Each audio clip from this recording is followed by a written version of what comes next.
Is a dogma lesson just not bothering to plan? That's a question for TEFLologists. When I read this book, is it better to skim or scan? That's a question for TEFLologists. Can you be a good teacher if you have a CELTA? Or should you invest in an MA or a Delta? From politics to methodology, we'll discuss them all on TEFLology. Welcome to the TEFLology podcast, a podcast all about teaching English as a foreign language and related matters. Today's episode is guest hosted by Marek Kiczkowiak. Marek is the co-founder of TEFL Equity Advocates, a campaign group set up to promote equal employment opportunities for native English-speaking teachers and non-native English-speaking teachers in ELT. Marek is a PhD candidate at the University of York and, like us, is a fellow TEFL podcaster. We asked Marek a series of questions over email, first asking him to reflect on how he became involved with equal employment campaigning in TEFL. So, why did I get involved? It all started for me in 2011 when I was working in Spain in a school in the Basque Country, and I was looking for a job with International House, and I applied to International House Lisbon, and I got a reply, and the reply basically said, we only hire native English speakers, so thank you very much for your CV, but we're not going to hire you. And that was the first time that I had ever faced, any sort of discrimination that I had ever thought of myself really as a non-native speaker. It had never really occurred to me before. And I was really angry. I was really, really frustrated. And I was just sitting in the staff room when that email came around. And I just had to, quite emotional, so I just had to vent my my anger right there, when I saw the email. And it was another teacher, an English guy sitting in the staff room, and he was, and he just said, well, why don't you vent it in a more positive way? Why don't you write an article about it? And that's what I did. I wrote an article. I had no clue what I was doing. I had never written an article in my life.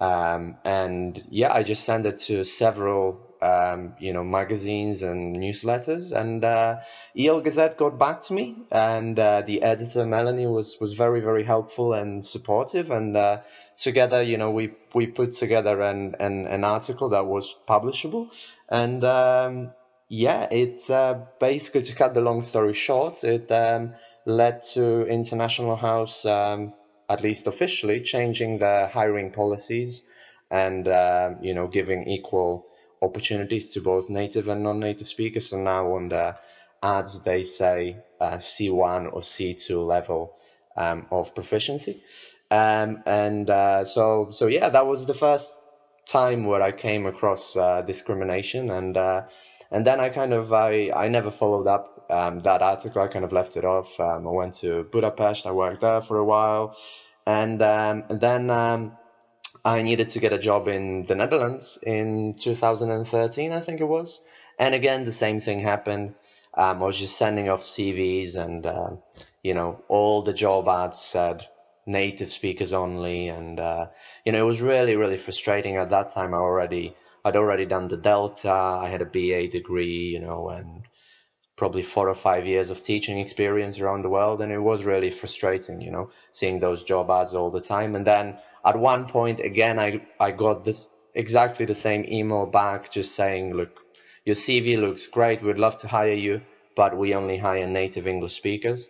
And then I just exploded. I couldn't take it anymore. I wrote another article, that appeared in a newsletter, in an ELT newsletter, and I ended up starting my own freelance thing, because I just couldn't deal with all those employers being so fixated over native speakers only. But then I kind of got more and more into the topic. I started reading more about it. I had never read anything really about the issue, and so I started discovering that there was a whole sort of academic scholarship really on native and non-native speakers issue, and I started devouring books and articles. And then in April, I think that was 2013. In April, I went with my former Delta tutor. We went to a conference in Belgium organized by the Delta, and and we gave a talk there. Myth and misconceptions that just won't go away, and it was very, very well received, and we just had this idea that maybe that there was a real need we felt for, like an informal space where people could share their ideas and discuss ideas about discrimination, native and non-native speakers. So yeah, that's how TEFL Equity came about, and yeah, now here we are, sort of 2 years down the road. We then asked Marek to reflect on what he thought were the key issues affecting non-native English-speaking teachers. There are several issues, I think, affecting non-native English speakers. I think one of them is that, according to research, 75% of all, approximately 75% of all job ads around the world are for native English speakers only. And, this doesn't mean native-like proficiency. This really means having a passport from 7 inner circle English-speaking countries. So not even a passport from, a country like India or Malaysia, where English is one of official languages, and there are a lot of native speakers there. No, you need to have a passport from those 7 countries. That is the UK, the US, and the rest. I'm sure I don't need to give all of them. And so I think that's the first problem. A lot of non-native speakers, like myself, highly qualified, aspiring teachers with experience, they just can't get jobs, or they have to send 10 times as many CVs, whereas very often a native speaker fresh off the CELTA can land any job basically, with no hassle really. So I think that's the first thing. And another thing I think that frustrates me personally is that a lot of non-native speakers feel really insecure about this situation. They're either afraid or they don't want to speak out against it really. There is this sort of belief that this will never change, that it's the status quo, and it's always been like that, and it will go on forever, and there is nothing I can do about it because it's just too deeply ingrained, too widespread. And so that's the second thing. I think as non-native speakers, we are self-marginalizing ourselves as well, because there's a lot of evidence in literature, and and from personal observations as well, that as non-native speakers, we Peter Medges called it a schizophrenic teacher, and then other scholars called it "I am not a native speaker" syndrome, and so on. That we still sort of aspire and admire the native English speaker language model and teaching methods and so on. So we are kind of engaged in this process of glorification of the native English speaker, and of self-marginalization really. I think because if you look at studies on ELF or World Englishes, it's actually the non-native English speakers that are most opposed to those ideas, to the idea that that there is no reason for sort of still treating the traditional American or British accents as the norm in English language teaching. So I think these are the 2 main issues. There are many more, of course, but yeah, for me, I think if you're a non-native speaker and you're listening to this, I think you should try, and you feel discriminated, you should try to do something about it. Feel self-confident, gain some self-confidence, and try and act against this prejudice, I think. We then asked Marek to reflect on a quote by Kumarava Divalu, who states that there is an abundance of politically correct words and an avoidance of professionally correct deeds on the nest, non-nest issue. Yeah, it's a very nice quote from Kumarava Divalu. An abundance of politically correct words and an avoidance of professionally correct deeds. It's very much true. A lot of people for the last sort of 2 decades, they've talked about it a lot, about the what Philipson called the native speaker fallacy, i.e. that the native speaker is the ideal teacher. And there's been a lot of research done that proves basically that students don't really prefer classes with native English speakers all the time. That students actually appreciate having classes with non-native English speakers as well, that they recognize the strengths and that they're actually, they don't, for example, assess teachers based on, prejudice or preconceived notions, but actually on, teachers' performance in the classroom. So there's lots of scholarship and lots of, more and more, famous, people in ELT, like Scott Thornbury, for example, speak out against discrimination and the status quo. But apart from that, there's little up until very recently that has a little tangible action, if we can put it like this. However, I think in the in the sort of last year, I've seen a lot of changes myself. The small, perhaps you might think that they won't be leading to anything, but I think the changes for the better, and initial changes are always small. So just to give a few examples, TESOL France decided that they won't publish any jobs that are for native speakers only. TEFL World very recently did the same thing. There's an interview with Marjorie Rosenberg, the president of TEFL, on the website.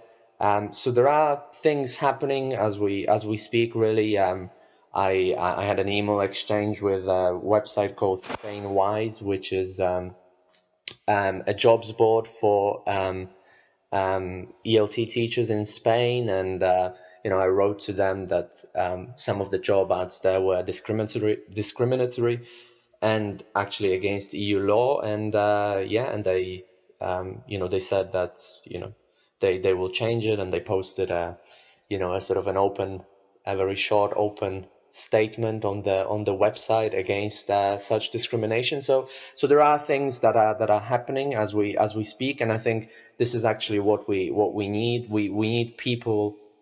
We need you to act, really. If the simplest thing that you can do is, when you see a job ad that is discriminatory in one way or the other, write to the employer. I think Royker wrote it in his article in 2011 that if more native English speakers were to respond to schools that demand native English speakers only, by saying that they are interested in working for a school and they are qualified, and however they do not support discrimination of non-native speaking colleagues, and they believe that hiring should be done on egalitarian terms. I think that would, if more people were to do that, I think that would send a very strong message to the employers. We next asked Marek if TEFL Equity Advocates had received any form of backlash at all. Regarding the next question, no, I haven't received any backlash, at least not very sort of widespread and organized backlash. Obviously, when you post things on social media, there'll always be people that disagree with you and are quite vocal about it, and perhaps even rude or offensive in one way or the other. So yeah, you will always see that. I think just people commenting and just saying just kind of, oh, you non-native speakers, just stop moaning, and just go and find a job, and as if it was that easy. So things like that, but really sort of random people commenting on some of the posts. And perhaps I wouldn't call it a backlash, but one very common reaction, a rather pessimistic reaction that I've heard very often, is that this will never change. That it's just simply impossible to change it. Maybe we even shouldn't try to change it. It's the status quo. It's been like that for a long time. It's so widespread and deeply ingrained. So let's just happily continue ignoring it. And it's very frustrating to hear a message like that, especially from another non-native speaker. I mean, you should be out there trying to tackle this problem rather than burying your head in the sand or just moaning that it's impossible to change it. It is possible to change it, I think, because if it wasn't possible to tackle discrimination, then slavery would still be rampant in many parts of Western world, and the idea that women could vote would still be a laughable idea. So fortunately, it is possible to change even very, very deeply ingrained stereotypes and prejudices, and they won't change of their own accord or because the people in power will, grant us the privilege of, ridding us of the prejudice. No, it's got to come from the bottom, I think. Obviously, some action, top-down action like laws can help, definitely, but it's got to come down from the bottom, really, bottom up. Native and non-native speakers working together to make ELT a better and more egalitarian profession. Marek then reflected on what schools and teachers can do to effect positive change. I think act.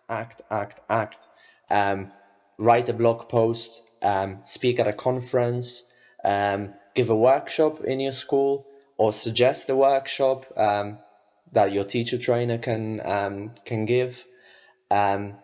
Write to schools. I think this is the big thing that we really need to do. If you see a job ad that says, for example, native English speakers only, or then write to that school. And I've done it many times. I've done it hundreds of times. It really takes 2 seconds. And there's a letter, for example, that I wrote recently that I posted on TEFL Equity Advocates in the latest post, and you can just copy and paste it and send it off and see what the reaction is. Very often the reaction, you'll be surprised, but the reaction is rather positive and sort of apologetic, and so definitely act, as I said, speak at a conference. And also, I think if you're a native English speaker, I think perhaps some are worried that if the discrimination sort of goes away and non-native speakers will be able to apply for all jobs, then as a native English speaker, you're losing out, right? Because you're losing jobs that you could potentially do.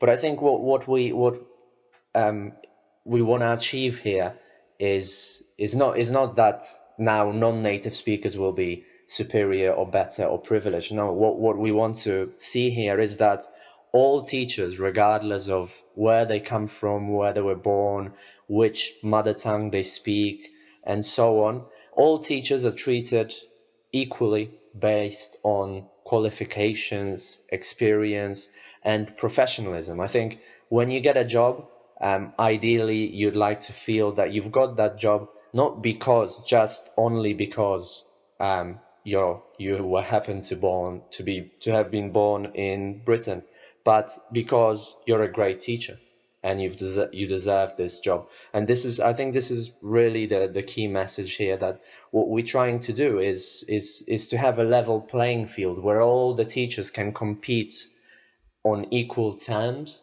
And I think really this can also increase the level of professionalism in our industry, and also perhaps bring us all together, because what we need is greater collaboration and cooperation between native and non-native English speakers. This whole discourse of nest and non-nest has been very polarizing, I think, and self-defeating, really, because we're all English teachers. And as a result, we need to work together, really, to make our industry more professionalism, to get rid of this silly idea, really, that, only a person, an accident of birth makes you a good teacher. No, it doesn't. It really doesn't. Teachers are not born. Teachers are made. It's your language proficiency, your qualifications, your experience, your knowledge of and about the language, and many other things that are difficult to pin down that make you a great teacher. It's not where you were born, not at all. So we really, what we want to have is a professional ELT industry. Finally, Marek provides some information about how you can support his organisation. So if you're listening to it and you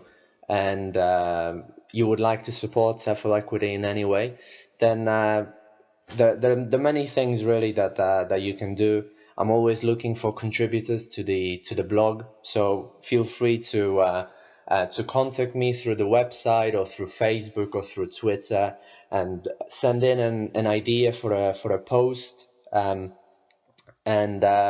you can also spread the message by sharing the posts and sharing the website on social media, perhaps talking about it to your colleagues, and not really just about TEFL Equity, but talking about the idea of native and non-native speakers collaborating together to fight this discrimination. Talk about it in your school where you are. Give a workshop about it, about ELF, World Englishes, and things like that. It's really important that you go out there and you do that. And perhaps if you wanna get sort of more personally involved with TEFL Equity Advocates as well, I would definitely appreciate some help with designing the website, and if you want to perhaps read and edit the upcoming blog posts. There are also webinars, monthly webinars, so if you'd like to give a webinar on the topic, again, feel free to drop me a message. There's definitely room for somebody who's sort of creative and good with graphics. If you'd like to design sort of infographics, posters, things like that, then definitely as well get in touch. So just to finish off, I'd really like to thank TEFLology podcast for giving me the opportunity to talk about TEFL Equity. And I think my final message is I really hope that in a couple of years, perhaps there will be no need for a website like TEFL Equity Advocates, that this issue will have been resolved by then, and I can just happily get involved in something else, and we won't need to talk about it anymore. We'd like to thank Marek for agreeing to take part today in this guest-hosted episode, and we'd also like to thank you for listening. If you'd like more information about TEFL Equity Advocates, please check the description box for this episode, where we've included a link. And don't forget, if you'd like to get in contact with us, you can always email us at TEFLology@gmail.com, or feel free to follow us on Twitter. We'll return with a regular episode soon.